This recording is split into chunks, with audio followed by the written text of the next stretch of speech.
Reverse polarity is a dangerous condition in electrical wiring that can lead to electrical shocks, fires, and damage to electrical equipment. It occurs when the hot, which is also known as the live, wire and the neutral wire are reversed in the electrical circuit. This can happen due to incorrect wiring of an outlet or appliance or problems within the house's wiring. When diagnosing electrical issues, it is vital to understand how to identify and address reverse polarity to ensure electrical safety. A plug-in test ideally should indicate reverse polarity, but if it fails to do so, several factors might be at play. Firstly, the tester itself could be malfunctioning, so always verify your testing equipment. Secondly, the tester might lack the sensitivity to detect subtle reverse polarity conditions, especially if there are other grounding issues present, such as a neutral ground jumper. The presence of a neutral ground jumper can mask reverse polarity on simple plug-in testers. This is because the jumper provides an alternate path for the current, potentially misleading the tester into indicating a correct wiring configuration when, in fact, reverse polarity exists. When a neutral ground jumper is present, the ground wire becomes energized, which is a dangerous situation. This can cause any metal part connected to the ground, such as appliance chassis or metal enclosures, to become live, posing a shock hazard. To accurately check for reverse polarity, a non-contact voltage test or a multimeter should be used. A non-contact voltage tester detects the presence of voltage without making direct contact with the wires. When near a live wire, the tester will light up or provide some other indication of voltage. This method is useful for quickly identifying potentially energized conductors. A multimeter, on the other hand, measures the voltage between 2 points in the circuit. To check for reverse polarity with a multimeter, set it to measure alternating current volts. Place one probe on the hot wire and the other on the neutral wire. In a correctly wired circuit, the multimeter should read approximately 120 volts, depending on the region's standard voltage. If the polarity is reversed, the multimeter will display a negative value, indicating that the hot and neutral wires are swapped. Remember to verify your testing setup. If you find a negative voltage reading, double-check the wiring with a non-working outlet.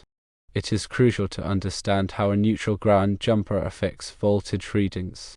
In a properly wired circuit, the neutral wire should be at or near 0 volts relative to the ground. However, when a jumper connects the neutral and ground, the ground wire can carry some of the neutral current, raising its voltage above 0. This can create a false sense of security, as a plug-in tester might indicate a correct wiring configuration because the ground appears to be properly grounded. The presence of reverse polarity coupled with a neutral ground jumper creates a highly dangerous situation. The reversed hot and neutral wires can energize appliance chassis, while the neutral ground jumper can cause the ground wire to carry current. This combination increases the risk of electrical shock and fire. For example, imagine a scenario where an appliance with a metal chassis is plugged into an outlet with reverse polarity and a neutral ground jumper. The chassis becomes energized due to the reverse polarity. If someone touches the chassis while also in contact with a grounded object, such as a metal pipe or damp floor, they could receive a severe electrical shock.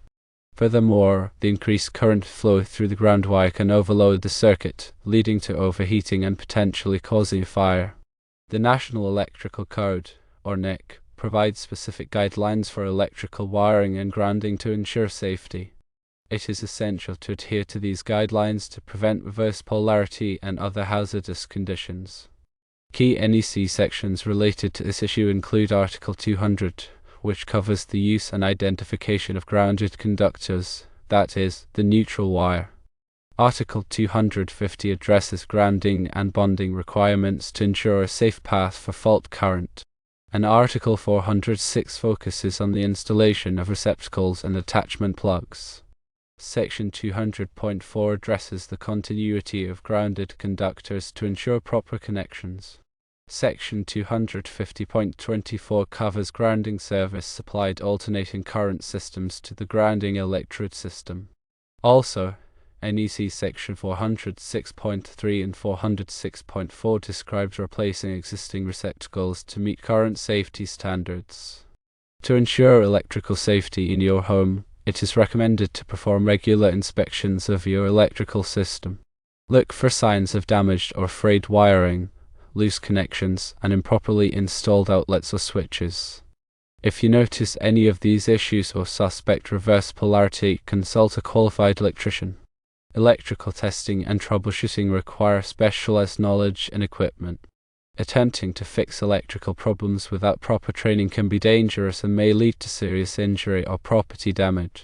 If you are not comfortable working with electricity, always hire a licensed electrician to perform the necessary repairs or upgrades.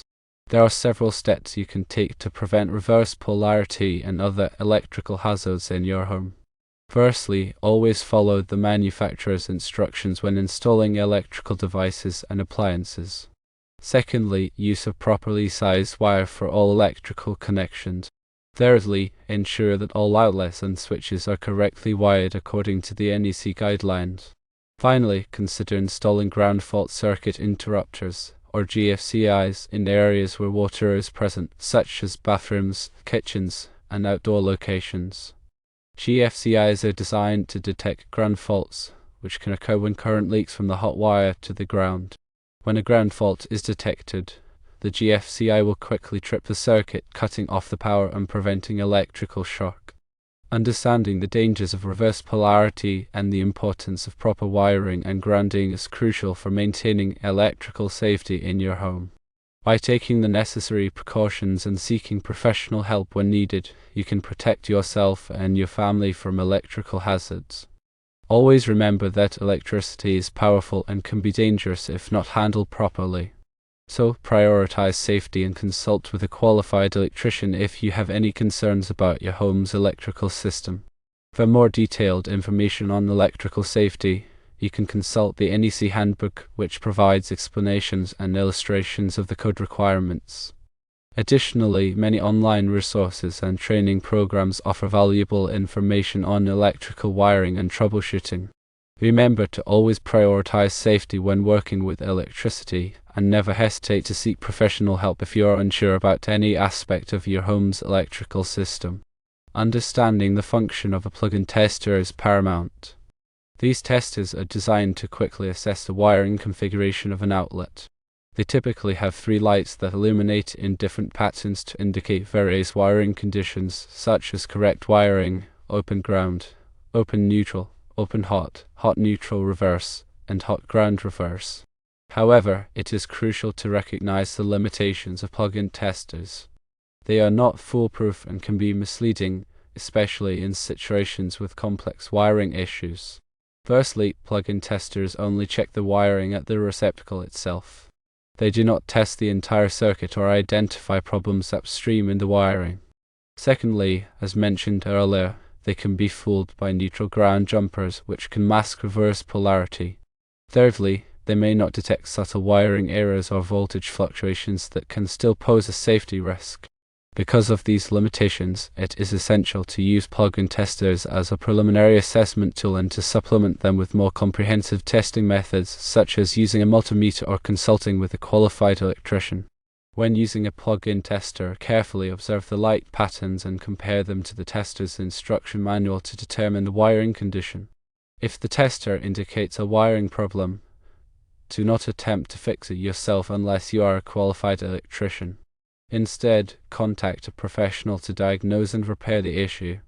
Furthermore, be aware that plug-in testers can give false positives or false negatives, especially in older homes with outdated wiring. If you are unsure about the accuracy of the tester's readings, it is always best to err on the side of caution and consult with an electrician. To expand on the use of our multimeter for checking reverse polarity, it is essential to understand the proper procedure and safety precautions. A multimeter is a versatile tool that can measure voltage, current, and resistance. When checking for reverse polarity, you will be using the voltage measurement function. Before using a multimeter, ensure that it is in good working condition and that the test leads are properly connected. Set the multimeter to the alternating current, or AC, voltage range that is appropriate for your region's standard voltage. In the United States, this is typically 120 volts. Carefully insert the test leads into the corresponding slots in the outlet. The black lead should be inserted into the neutral slot, and the red lead should be inserted into the hot slot. Observe the voltage reading on the multimeter. If the reading is positive and close to the standard voltage, the wiring is likely correct. If the reading is negative, the polarity is reversed. If the reading is 0 or significantly lower than the standard voltage, there may be an open circuit or other wiring problem. When using a multimeter, always take safety precautions to avoid electrical shock. Wear insulated gloves and eye protection, and never touch the metal parts of the test leads while they are connected to a live circuit. If you are not comfortable using a multimeter, consult with a qualified electrician. Also, to expand on GFCIs, ground fault circuit interrupters are life-saving devices that protect against electrical shock. They work by monitoring the current flowing through the hot and neutral wires in a circuit. If there is a difference in current between the two wires, it indicates that some of the current is leaking to ground, which could happen if someone touches a live wire.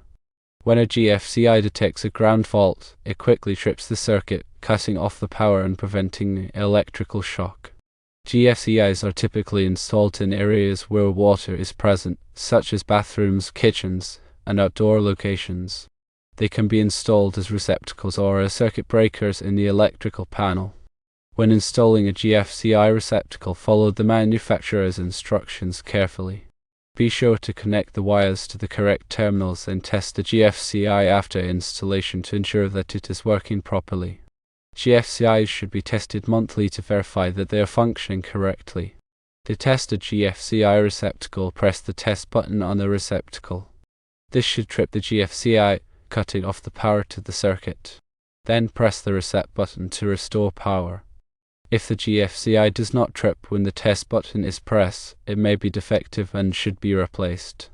Remember, GFCIs are designed to protect against electrical shock, but they do not protect against overloads or short circuits.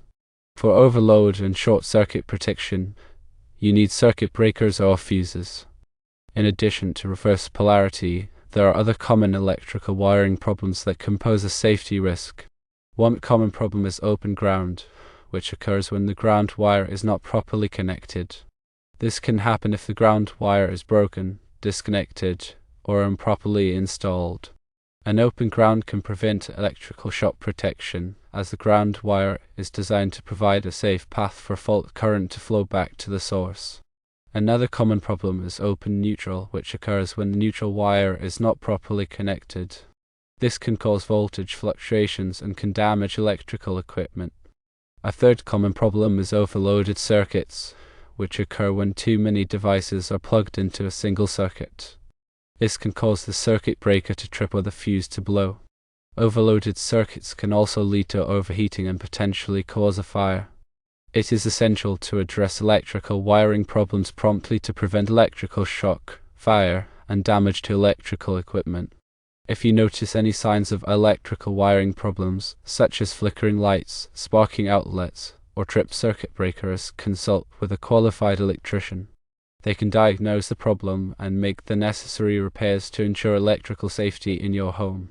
Proper grounding is an essential safety measure in electrical systems. It provides a low impedance path for fault current to flow back to the source, which helps to protect against electrical shock and prevent damage to electrical equipment. The grounding system consists of the grounding electrode, which is typically a metal rod or plate buried in the ground, the grounding conductor, which connects the grounding electrode to the electrical panel, and the equipment grounding conductors, which connect the metal parts of electrical equipment to the grounding system. The grounding electrode provides a reference point for the electrical system and helps to stabilize the voltage. The grounding conductor carries fault current back to the source, which causes the circuit breaker to trip or the fuse to blow. The equipment grounding conductors ensure that the metal parts of electrical equipment are at the same potential as the ground, which prevents electrical shock. Proper grounding is essential for the safe operation of electrical systems. It is important to ensure that the grounding system is properly installed and maintained. If you have any questions or concerns about your home's grounding system, consult with a qualified electrician. Electrical panels are the central distribution point for electricity in a home. They contain circuit breakers or fuses that protect the electrical circuits from overloads and short circuits. It is essential to keep the electrical panel in good working condition and to ensure that the circuit breakers or fuses are properly sized for the circuits they protect. Regularly inspect the electrical panel for signs of damage, such as rust, corrosion, or loose connections. If you notice any of these issues, consult with a qualified electrician. Do not attempt to repair the electrical panel yourself, as this can be dangerous. Ensure that the circuit breakers or fuses are properly labeled so that you can easily identify the circuits they protect. If a circuit breaker trips or a fuse blows, investigate the cause of the overload or short circuit before resetting the breaker or replacing the fuse. If the circuit breaker trips or the fuse blows repeatedly, there may be a more serious wiring problem that needs to be addressed by a qualified electrician. When working with electrical panels, always take safety precautions to avoid electrical shock. Wear insulated gloves and eye protection, and never touch the metal parts of the panel while it is energized. If you are not comfortable working with electrical panels, consult with a qualified electrician. Finally, remember that electrical safety is an ongoing process. By taking the necessary precautions and seeking professional help when needed, you can protect yourself and your family from electrical hazards.